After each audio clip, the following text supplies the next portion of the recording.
Ethical Perspectives on the News is produced by the Interreligious Council of Lynn County, which is solely responsible for its content. The views and opinions expressed on this program do not necessarily reflect those of the staff and management of KCRG TV9.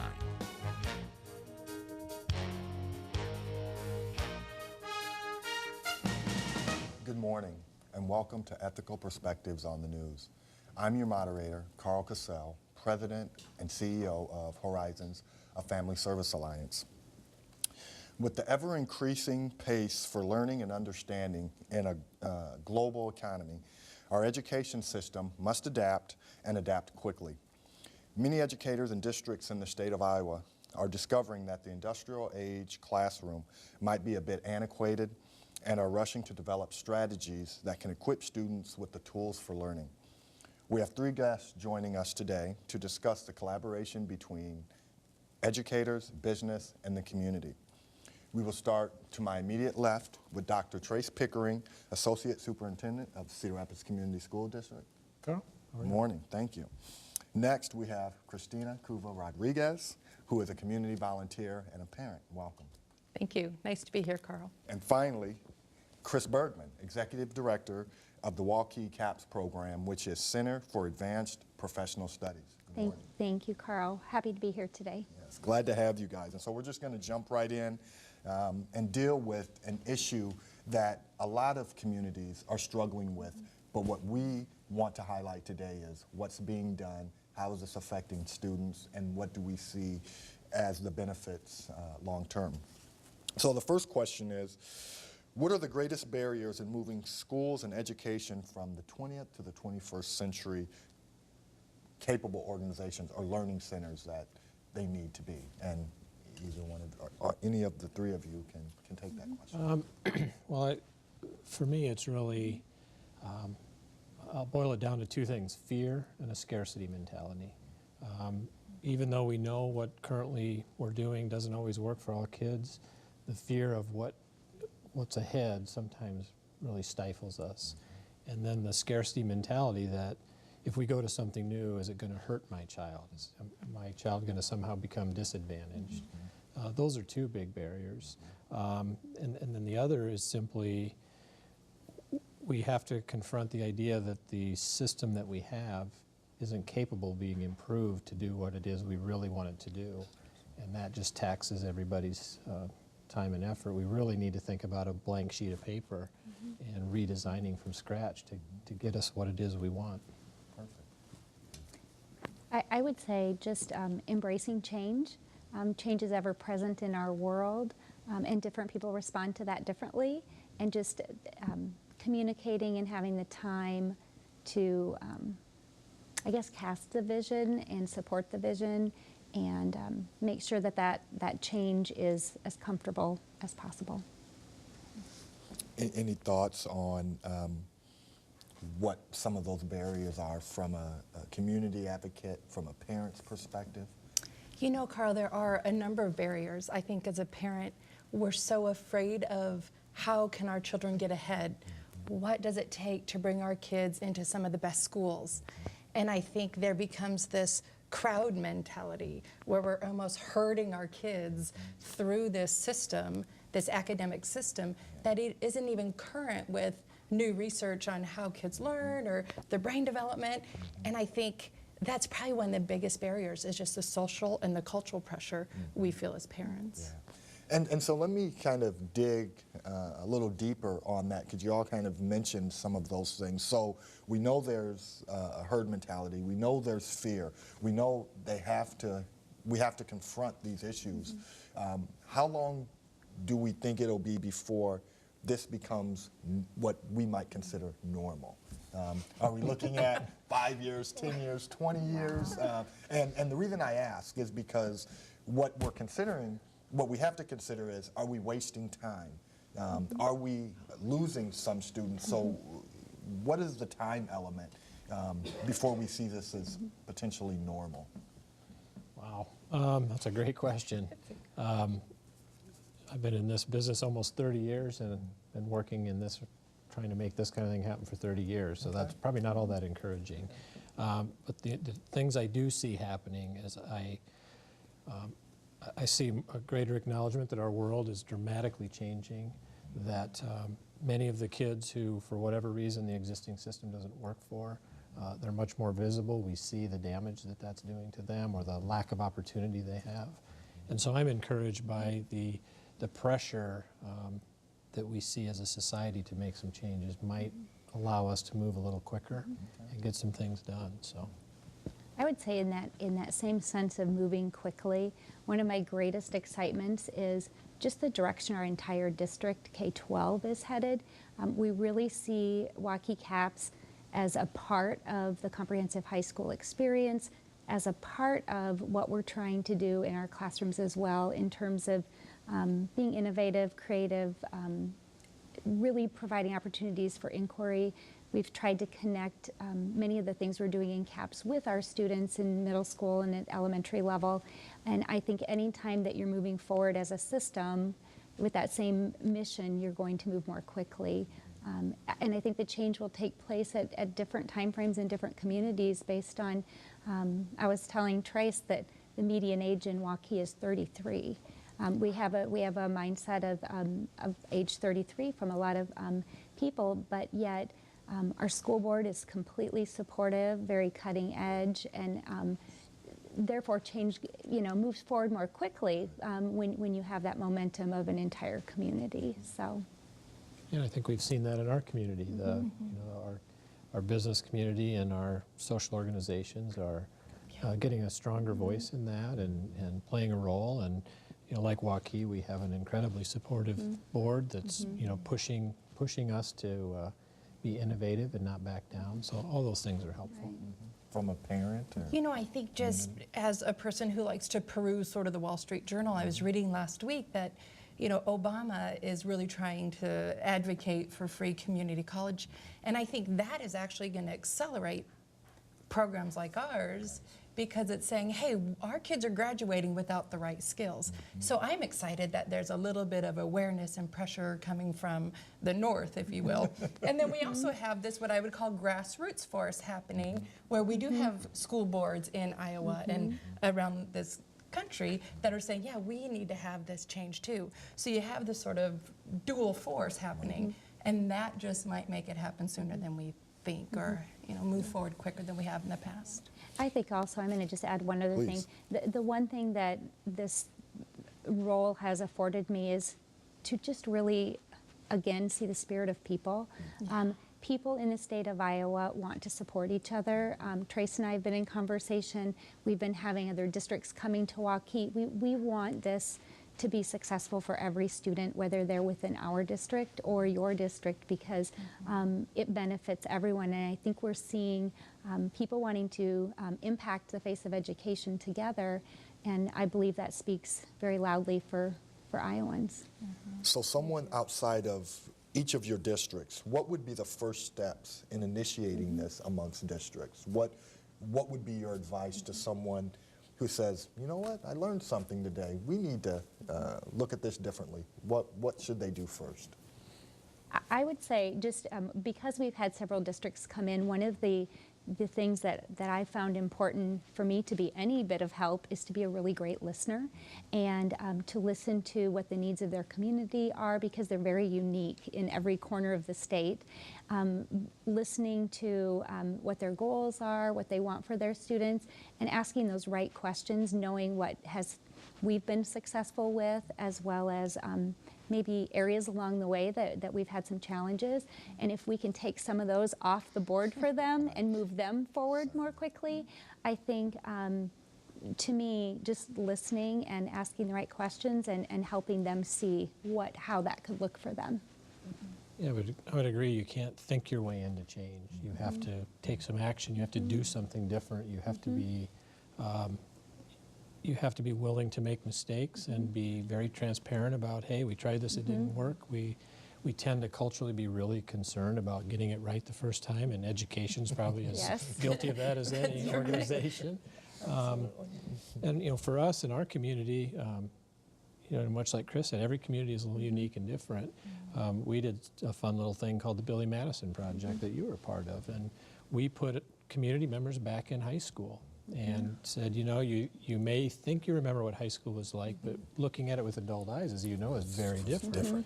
And we were able to take those 50 or 60 people that went through that experience, and they basically created the vision for Iowa Big. It was their design. And so once we started to implement it, we had Karl and many others in the community who were standing there going, absolutely, go for it. We want to see our vision. We want to see it manifested somehow. And so I think that's how it's maintained its leg, honestly.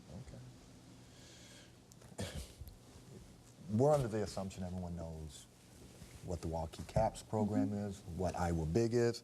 Just take a minute or two and just explain both of your programs for those who are listening this morning so they can get a better understanding, so as we delve into the next group of questions, it builds proper context. So please. I would say we're definitely that collaboration between business, community, and education, equally partners, equally guiding the way. And we have really taken trend data from the viewpoint of economic development for the metro and the greater central Iowa area, because that's right now you know, where our students are out working, but working with an advisory board that helps us take that data and determine what are the current workforce needs and what are those projected workforce needs, and then identified the strands that we would then offer courses under. So we have an actuary or a financial strand, an engineering strand, business technology and communications, engineering and bioscience, value-added agriculture. So listening to our business partners, those were determined, and we have courses within each of those. So Des Moines is a hub of insurance industry, so we have an actuarial science course, which is very exciting, and that curriculum is built by business and driven by industry leaders. So we have a variety of people from Principal, Salmons, Wellmark, just FBL, which is our host site, and all came together. People that on a daily basis are competitors in the workforce, but doing what's best for their field by helping develop curriculum that provides not only content, but what are those big understandings we want students to walk away with, and what are those key experiences and authentic projects that that get us there, and what are those professional skills, those soft skills that maybe they're hoping for in their young professionals, and honing those skills. So we're all out on site. So we have a class of 16 and about 16 and a teacher facilitated in a business, and working with partners and mentors. How many times a week? Every day for 2.5 hours, Monday through Friday, either 8 to 10:30 or 12 to 2:30. And students are, the teacher facilitates that learning, as well as facilitates guest instructors on specific content areas. We have different people come in and work with the students. There's project pools where students are able to choose from projects that are in their passion area. Some of them they work on together on their own. Sometimes then they come up with their completely own idea to support that they pitch to the business. So there's a lot of different types of opportunities for learning. Iowa Big, I would say, is 80% of what CAPS is. There's lots of crossover. Ours is designed from the community input, and it's really focused on 3 key things: passion-fueled, community-based, and project-driven. And then it's through a competency-based kind of learning instead of grades and points. And so students come to us, and we work with them to identify what is their passion, what is it that really makes them tick, what do they want to know more about. And then they either pitch projects, or our business partners have projects that they pitch that focus on real, authentic problems that our community or that business is trying to solve. And then the students choose which projects they're going to join, and they join as teams. So I think it takes 3 students to make a project live. And then from there, much like CAPS, they work with their business partner or their community connection and their teachers. And the teacher's job is to connect the academic curriculum to the project as the students are going. And so Our curriculum is built on the fly. We have a group of students working on a solar brick project, trying to figure out how to embed solar panels in epoxy bricks that could be used in construction. Well, there's English, there's government and regulations, and there's advanced manufacturing implications in science. And so the teachers are bringing the content and the curriculum to it, and our business professionals have the context of why we would do this and how business works. And so we have about 70 students. It's a partnership right now with Cedar Rapids and College Community Schools. And we hope to continue to expand and add other districts moving forward. Perfect. I take it you have a student in Iowa Big? I do. Talk from a parent's perspective. What was some of your apprehension maybe early on? What have you seen now that your child has started going through the program? What were some of the things that you've gleaned from it thus far, and what would you advise to other parents who might be teetering on the edge of not wanting their child to experience something like this? Gosh, thank you. I do appreciate a chance to talk about it because Karl, I came in with a number of hesitations. Amelia, like I said, was just 4-point plus, sophomore year, 4 AP classes, and was kind of what people would be in awe of in terms of a student. And I kind of saw behind the scenes just the rote activity she was doing, the stress from the deadline, and the whole semester, last trimester, I kept thinking she's ruining her brain. The stress, the cortisol, because it doesn't know what it's being impacted from. It just knows that it's getting beat up, and So I just said, we're done. We've got to find something. You're just going to take regular classes. And she says, but Mom, all my friends are in the AP. Who would I, hang out with in class? So that was her big concern. And honestly, as a mom, you think, oh, you want her to get into the college, you want her to be successful. And so what I found was that Big exceeded our expectations. Every apprehension I have, like, will she really study? Will she really, be able to achieve grades? Or I didn't know. Right. It just completely has exceeded it. She has had to write a number of pieces, and she's written more in her first trimester at Big than she wrote an entire year of AP composition last year. And those pieces aren't pieces you and I would think of. Right. They've been emails to professors at College. They've been letters of introduction. They've been follow-up, setting dates, and just she has more drive to do well. And I think it's awesome. And what I would say to parents is our kids struggle from the fear of failure. And what I appreciate about the program that you're running and that you're running is they will fail. But one of my favorite thoughts is that failure is just a door to new opportunity. It's not shutting the door to college opportunity. And so I would tell parents, take your kids, get the information. Because it's the ignorance, I think, that kept me out of the program at first. So Perfect. No, that's good. And I thank you guys for, I should have started that way, giving people kind of the background of the program. So I appreciate you guys doing that for us. So how is a student selected for each of your programs? Is it the best and the brightest, because we heard here's a 4.0 student, or is it anyone can choose? What is the selection process? Well, at Iowa Big, it's a student can take it 2 periods in a row or 3. They can choose an elective course, or they can take a very select group of core academic classes.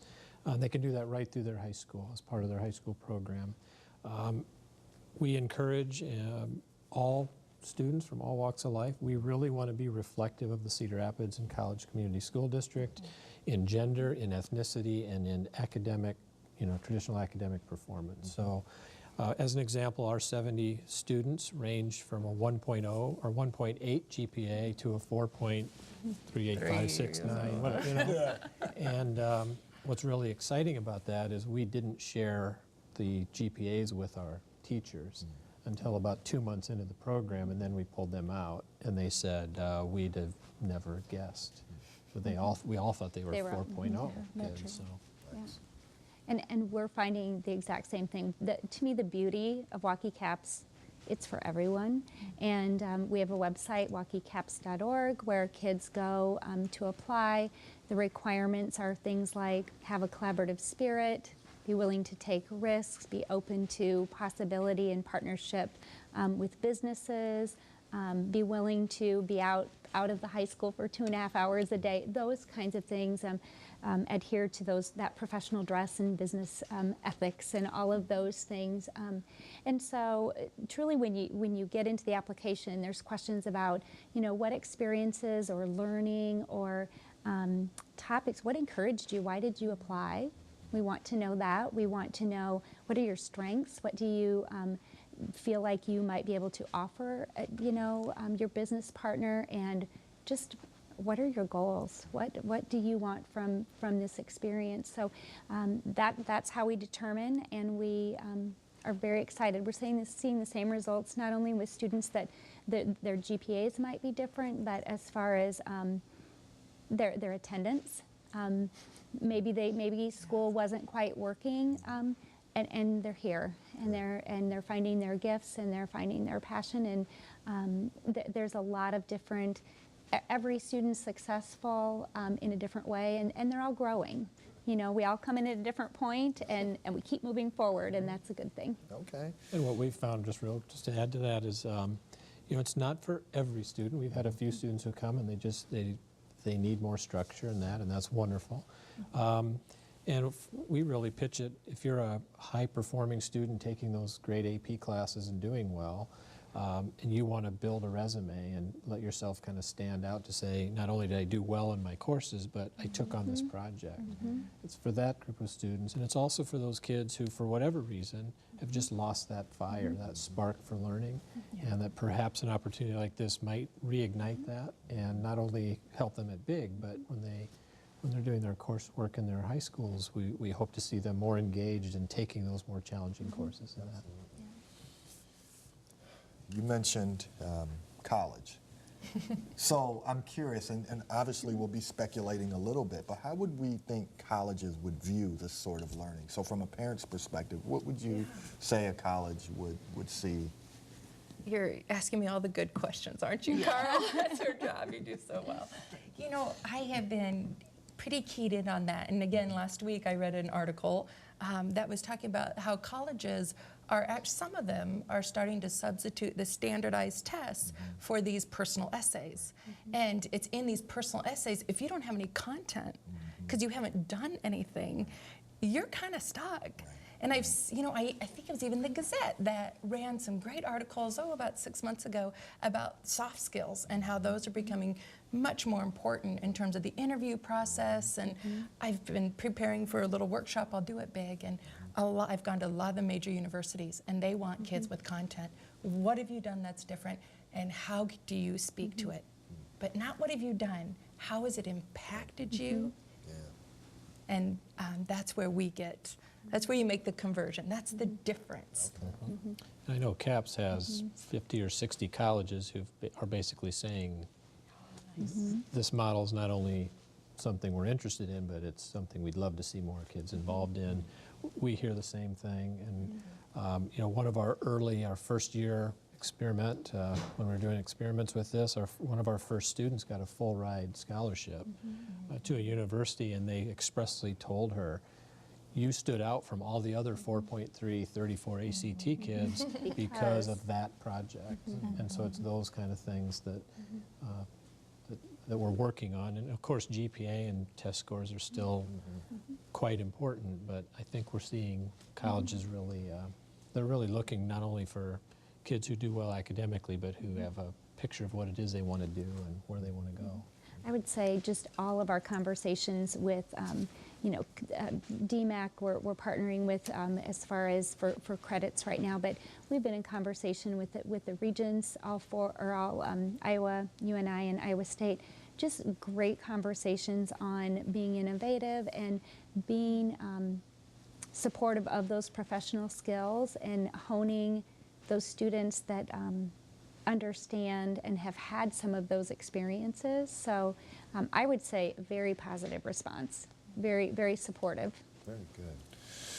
Well, have a few more minutes left, so I want to ask a couple quick questions. And you've talked about it a little bit, but really kind of nail it for those who are listening this morning. How is your curriculum different than what they're getting in the schools, other than just hands-on developing a project? What would you say would be the primary difference between what kids are doing in your program and what they do in traditional school? I would say many, when you're taking a high school course, you have those content standards that the Iowa Core determines, what students need to learn in specific courses. Some of the things that we've done, like, depends on the course, it's different because they're business and industry driven. So those standards come from that group. However, in like our actuarial science course, because there's a heavy need for statistics and mathematical knowledge, some of those standards are within our curriculum as well. So we have a combination in some of them of traditional and what we're doing with CAPS, but the difference would be just how the curriculums develop and who's involved in that process. And for us, just really briefly, we have the same standards that we have to meet at Big as in all of our high schools. We've got great teachers that help kids meet those standards on a regular basis. The difference in the curriculum is the projects drive the curriculum, and the teacher's job isn't to decide when a certain concept or idea is introduced, but know when it's right for that student's project to introduce it, which gives the teachers a lot more freedom than a teacher in a traditional setting has, because they have certain barriers that they have to deal with in terms of getting things done. So the learning is really deep. It's not necessarily better or worse than what happens in a high school. It's just different. One word: relevance. Okay. That's the difference. The meaning and the purpose. The kids definitely, the meaning and the purpose drives that higher level of achievement because they're so motivated and excited about what they're doing. So. Well, unfortunately, our 30 minutes has already come to a close. So I want to thank each of you for joining us today. Hopefully this was helpful to the community, because it's something, as it's happening, is very important for educators, the community, as well as parents to understand. So we, again, just want to say thank you for sharing your time with us this morning. We hope that you enjoyed today's episode on Ethical Perspectives on the News. Again, I'm Karl Cassell, your moderator, and good day. Thank you.